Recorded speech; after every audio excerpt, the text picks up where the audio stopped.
8 पूर्व विधायक जो कांग्रेस पार्टी के अंदर शामिल हुए, बीजेपी को कितना नुकसान होगा इस चीज़ का? बिल्कुल कांग्रेस का बढ़ता दिखाई दे रहा है, क्योंकि 4 जिला प्रदेश अध्यक्ष उन्होंने बनाने पड़े। तो आप देख सकते हैं जो 4 प्रदेश अध्यक्ष बनाने की क्या इसकी तरफ संकेत करते हैं। प्रदेश अध्यक्ष तो एक ही होता है, उन्हें 4 5 बनाने पड़ रहे हैं। तो आप सोच समझ सकते हैं। राजनीति चुनाव के बाद तो योगेश दत्त यहाँ दिखाई नहीं देते, उनके बारे में इस वक्त आपने देखना शुरू कर दिया है हरियाणा की ताकत। हरियाणा की ताकत से मैं प्रिंस मलिक आज मौजूद है गोहाना के अंदर, और आपने देख लिए होंगे भाई तीरथ राणा भाई जो अपने साथ मौजूद हैं। बातचीत करेंगे जो नगर निगम के निकाय के जो चुनाव है गोहाना के। इससे पहले बताना चाहूंगा, पिछली बार जो है भाजपा ने अपनी जो है जीत यहाँ पे दर्ज करवा दी थी। चेयरपर्सन जो है वो बीजेपी की ही यहाँ से जीती हुई है। हालांकि बात करें हम जो विकास कार्य हुए हैं वो तो आपने देखे ही होंगे गोहाना के अंदर क्या क्या विकास कार्य हुए हैं या नहीं हुए हैं, भली बात ही आप हमसे ज्यादा जानते हो। तीरथ राणा भाई से बातचीत करेंगे जो अब चुनाव है, क्या इनके दिमाग में क्या मास्टर प्लान चल रहा है, क्योंकि सबसे बड़ी जिम्मेदारी जो है सूत्रों के हवाले से मतलब हमें पता चला कि इनको बड़ी जिम्मेवारी मिली है गोहाना की, खासकर जो है सीट इनको जैसे तैसे करके बीजेपी को जितवानी ही होगी। भाई साहब राम राम। जय श्री राम जी। भाई साहब जय श्री राम। ठीक हो भाई जी, बहुत बढ़िया प्रिंस। तो तीरथ भाई पिछली बार भी बीजेपी की यहाँ से चेयरपर्सन है, अब की बार क्या लगता है कौन ताल ठोकने जा रहा है? क्योंकि अभी ये क्लियर तो होगा नहीं किसी कौन ताल ठोकेगा, 4-5 नाम होंगे।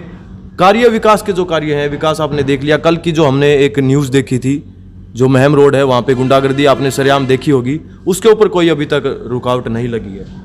देखो गोहाना नगर परिषद के पहली बार चेयरमैनी का सीधा चुनाव होने जा रहा है जी। उससे पहले पार्षद चुनाव होता था और वो अपना चेयरमैन बनाते थे। अब की बार सीधा चेयरमैनी का चुनाव है और हमने पूरी तैयारी कर ली है। पार्टी ने पूरा बूथ लेवल तक, पन्ना प्रमुख तक अपनी तैयारी कर ली है। हमने बूथ समितियाँ तैयार कर ली है, अपने त्रिदेव तैयार कर लिया है शक्ति के अंदर। हमने हर रूप से अपनी तैयारी पूरी कर ली है और चुनाव की डेट भी आ गई है सौभाग्य से।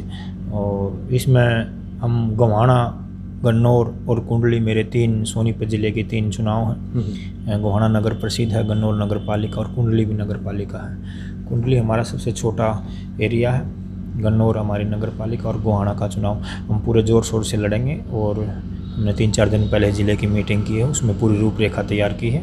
हमारी 28 तारीख को प्रदेश की मीटिंग है, उसमें आगे की रूपरेखा तैयार। आप जिला अध्यक्ष हो सोनीपत से, क्या गुंडागर्दी जो है इसको कंट्रोल कर पाओगे आगे? देखो गुंडागर्दी अभी भी कंट्रोल में है, लेकिन कहीं कहीं ऐसे है सामाजिक आदमी जिस तरह का कभी कभी देखने को आता भी शहर में, इस पे पूरा कंट्रोल करने का। और मैंने प्रशासन से भी बात करी थी, अधिकारियों से। तो लोगों की जो मानसिकता है उसको तो हम नहीं बदल सकते, लेकिन उसको कंट्रोल करने में हम प्रशासन से भी बात की है और हम भी पूरी इसमें मदद करेंगे। चलिए देखते हैं। हरियाणा के अंदर अभी तक 2 उपचुनाव हुए हैं, दोनों ही सरकार के विपरीत गए हैं। चाहे बड़ौदा उपचुनाव की बात करें, हालांकि आपने जो मेहनत की थी वो थोड़ी सी रंग तो लेके आई थी, पर जैसे तैसे चुनाव आप हार गए थे। उसके बाद इलाहाबाद की बातचीत करें तो वहाँ का भी आपने चुनाव देख लिया, वहाँ तो बीजेपी के पास खुद का कैंडिडेट नहीं था, वो ट्रांसफ़र किया था। अब की बार जो निकाय के चुनाव है, क्या कहीं से ट्रांसफ़र किया जाएगा या फिर जो भारतीय जनता पार्टी का पुराना कार्यकर्ता उसी के ऊपर दाव खेला जाएगा? संगठन अच्छे से अच्छे कार्यकर्ता को टिकट दे के उतारेगा। और आपने अभी देखा अब पूरे देश में, भारतवर्ष में 5 राज्यों में चुनाव थे, जिनमें 4 राज्यों में पूर्ण बहुमत के साथ, प्रचंड बहुमत के साथ भारतीय जनता पार्टी ने जीत हासिल की है। चाहे यूपी की बात हो, 2 बार इतिहास रचने का काम किया है, गोवा, छत्तीसगढ़। तो आप देख सकते हैं कि जिस तरह से पंजाब का जिक्र नहीं किया आपने, पंजाब का जिक्र नहीं किया। 5 चुनाव मैंने बोले हैं ना, 5 चुनाव जिनमें 4 राज्यों में प्रचंड जीत हासिल की है। और पंजाब में हम कभी भी पूरे अलायंस में हमने चुनाव लड़ा है, कभी भी हमने पूरा पहले 10-12 सीटों पे लड़ते थे, 15 सीटों पे, और वहाँ भी हमारा वोट परसेंट पंजाब में भी बढ़ा है। तो जिस तरह देश के प्रधानमंत्री जी लगातार गरीबों के लिए, किसानों के लिए, मजदूरों के लिए इन नीतियों पर काम कर रहे हैं और उसको नीचे तक पहुंचा रहे हैं जी, हम उसी पर चुनाव लड़ेंगे, विकास पर चुनाव लड़ेंगे। अच्छा, गठबंधन में ही चुनाव लड़ा जाएगा या फिर बीजेपी अलग लड़ेगी, जेजेपी अलग लड़ेगी? अभी तक कोई इन्फॉर्मेशन आई इस चीज़ की? अभी तक जो हमारे पास है, हमारा गठबंधन है हमारी लेकिन अभी तक कोई ज़िले की ऐसी मीटिंग नहीं हुई है जो गठबंधन लेकिन बाकी चुनाव हमारा गठबंधन है, गठबंधन के साथ ही चुनाव लड़ेंगे। जिस प्रकार से कांग्रेस पार्टी है उसका बढ़ता कदम दिखाई दे रहा है, या फिर आपका नजरिया कुछ अलग हो सकता है? 8 पूर्व विधायक जो कांग्रेस पार्टी के अंदर शामिल हुए हैं, बीजेपी को कितना नुकसान होगा इस चीज़ का? बिल्कुल कांग्रेस का बढ़ता दिखाई दे रहा है, क्योंकि 4 जिला प्रदेश अध्यक्ष उन्होंने बनाने पड़े। तो आप देख सकते हैं जो 4 प्रदेश अध्यक्ष बनाने की क्या इसकी तरफ संकेत करते हैं। प्रदेश अध्यक्ष तो एक ही होता है, उन्हें 4 5 बनाने पड़ रहे हैं। तो आप सोच समझ सकते हैं, और राजनीतिक गलियारों में आप खूब घूमते हैं, देखते भी हैं, तो इसका अनुमान आप भी लगा सकते हैं। गठबंधन की अगर बातचीत करें, गठबंधन सरकार अभी चली हुई है, अरविंद शर्मा जी के आपने बयान सुने हैं, गुटबाजी नहीं दिखाई देती कहीं ना कहीं बीजेपी के अंदर? किसी बात को लेकर किसी बात पर गुस्सा हो सकते हैं, लेकिन भारतीय जनता पार्टी एक है और संगठन पूरी तरह से मजबूत है। सरकार और संगठन के तालमेल के साथ आगे बढ़। अरविंद शर्मा ने सीधे तौर पे कहा कि भाई सीएम साहब अपने दिमाग से कार्य नहीं लेते।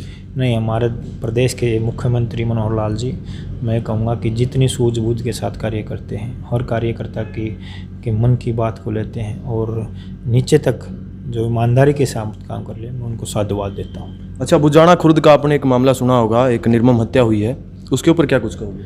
बिल्कुल, जो मैं कई दिन से वीडियो भी देख रहा हूँ, और ये हमारे पास ही लगता है ये गांव, तो इसमें मानसिकता आदमी की देखने को आती है कि इस तरह से भी आदमी अमानियत के साथ ऐसे भी काम कर सकता है। तो हम तो ये कहते हैं परमपिता परमात्मा बच्चे को हौसला दे, और हमारी जहाँ जरूरत होगी हम उस परिवार के साथ खड़ेंगे। अच्छा, सोनीपत का एक, आप सोनीपत डिस्ट्रिक्ट से हो, जिला अध्यक्ष हो, सोनीपत से एक पुलिसकर्मी था, साथ ही आपने उसकी भी वीडियो देखी होगी, उसकी जो है डेथ हो गई है। डेथ मतलब कहीं ना कहीं जो घर वाले वो आरोप लगा रहे हैं कि भाई पुलिस प्रशासन का इसके अंदर एक बड़ा रोल रहा है, क्योंकि उनको इलाज के लिए बाहर नहीं आने दिया। कांस्टेबल जो दिल्ली पुलिस के अंदर लगे हुए थे। देखो, उसकी जाँच होगी, वो देखा था मैंने, और जाँच में ही पता चलेगा। ये कुछ तथ्य तभी सामने आते हैं जब जांच होके उसकी पूरी हो ले, उसके बारे में हमारी टिप्पणी करना गलत है। अच्छा भाई साहब, बात करें अभी जो चुनाव है निकाय के, इसके बाद सरपंच के जो चुनाव होंगे वो कब तक होने के आसार लगते हैं? मुख्यमंत्री जी ने और प्रदेश अध्यक्ष जी ने संकेत दिए हैं कि जल्दी उनको भी, जैसे औपचारिकता उनकी पूरी होंगी, उनको भी जल्दी ही इनके बाद करवा लिया जाएगा। क्या लगता है गोहाना से जीत दर्ज कर पाओगे? बिल्कुल, गोहाना भी, गन्नौर भी और कुंडली भी हम तीनों जीतेंगे। तीनों जीत पाओगे। तो अंत में क्या कुछ संदेश देना चाहोगे सोनीपत वासियों? मैं सोनीपत जिला वासियों को, और खासकर मेरी गोहाना, गन्नौर और कुंडली के सभी साथियों को, कार्यकर्ताओं को, माता बहनों को, पितातुल्य बुजुर्गों को प्रार्थना करता हूँ कि कमल के फूल पर वोट दें, और जो भी कैंडिडेट आपके क्षेत्र में भारतीय जनता पार्टी का कमल का फूल लेकर आए उसको जिताने का काम करें। चलिए, अंतिम सवाल एक रह गया था मेरा। बड़ौदा उपचुनाव की बात करें, योगेश्वर दत्त यहाँ से उम्मीदवार थे, सामान्य चुनाव में भी और उपचुनाव में भी, हालांकि दोनों में उनको हार प्राप्त हुई थी। अब जो बड़ौदा वासी हैं वो कह रहे हैं कि भाई चुनाव के बाद तो योगेश्वर दत्त यहाँ दिखाई नहीं देते, उनके बारे में क्या कुछ कहना चाहोगे? नहीं, मेरे सामने ऐसी कोई बात आई नहीं है। अगर ऐसी कोई बात है तो मैं देखता हूँ, चुनाव जाता रहता है गाँव में, कई जगह मेरी भी मुलाकात हुई है। अगर ऐसी कोई बात मेरे को नहीं लग रही भाई ऐसा हुआ, तो बाकी चुनाव हारने के बाद थोड़ा आदमी डाउन तो आता ही है, और 2 चुनाव एक साथ हारने के बाद, लेकिन फिर भी क्षेत्र में बने रहेंगे। और हम, मेरे पास बहुत आते हैं बड़ौदा के, तो हम जो भी काम होने के हैं हमारे अधिकार क्षेत्र में आते हैं, उनको पूरा करवाने का काम करते हैं। और बड़ौदा का मैं ज़्यादा नहीं कहता, तो दिन में 50-100 आदमी तो ऐसे हैं जो बड़ौदा क्षेत्र के आते हैं। बड़ौदा के जो अंदर जब उपचुनाव था, जो वायदे किए थे, क्या वो पूरे हो पाएंगे? बिल्कुल, आप देख सकते हैं किस तरह से रोड, गांव में गहरे पानी के ट्यूबवेल, जिस तरह से आप खेतों में जल भराव हो जाता था वहाँ ट्यूबवेल, जो IMT वगैरह के जो बड़े प्रोजेक्ट थे उनकी बात करें। IMT का तो अभी मेरे को पूरा श्योर नहीं है अगर भाई कभी तक क्या होगा, लेकिन जो ग्रामीण क्षेत्र के लिए जो कार्य थे और पार्टी ने जिनके लिए आश्वासन दिया था, वो सभी कार्य पूरे होने लग रहे हैं। बीजेपी सरकार को लगातार घेर रहे हैं विपक्ष वाले कि भाई रोजगार बिल्कुल खत्म कर दिया, नौकरियां नहीं है, भर्ती नहीं निकल रही है, आत्महत्या कर रहे हैं। इतनी भर्तियाँ आज तक किसी के कार्यकाल में नहीं, चाहे भूपेंद्र हुड्डा का कार्यकाल देख लीजिए, चाहे आप चौधरी ओम प्रकाश चौटाला जी का कार्य देख लीजिए। यहाँ बस ये है कि भाई आप देखते हैं खरखोदा में भी अब IMT में 900 एकड़ ज़मीन दी है, उसमें भी हमारे युवाओं को 75% जिसका हमारा हरियाणा को ही उसका फायदा होने वाला, बड़े स्तर पर युवाओं को नौकरी मिलेगी। चलिए बहुत बहुत धन्यवाद भाई साहब। धन्यवाद। तो ये थे गोहाना से तीर्थ राणा, और बीजेपी के खासकर जो बताना चाहूँगा जिला अध्यक्ष हैं ये सोनीपत डिस्ट्रिक्ट के अंदर, या बड़ौदा उपचुनाव की बात करें उसके अंदर भी इनकी मेहनत आपने देखी थी। अब देखना ये होगा गोहाना के अंदर क्या ये गुल खिला पाएंगे, कितनी मेहनत करते हैं, क्या ये दोबारा से यहाँ से भाजपा की जीत को दर्ज करवा पाएंगे, देखना होगा आगे क्या कुछ होता है। बने रहिए हमारे साथ हरियाणा की ताकत चैनल के माध्यम से। मैं मिलता हूँ अगली वीडियो में, जब तक जय जवान जय किसान।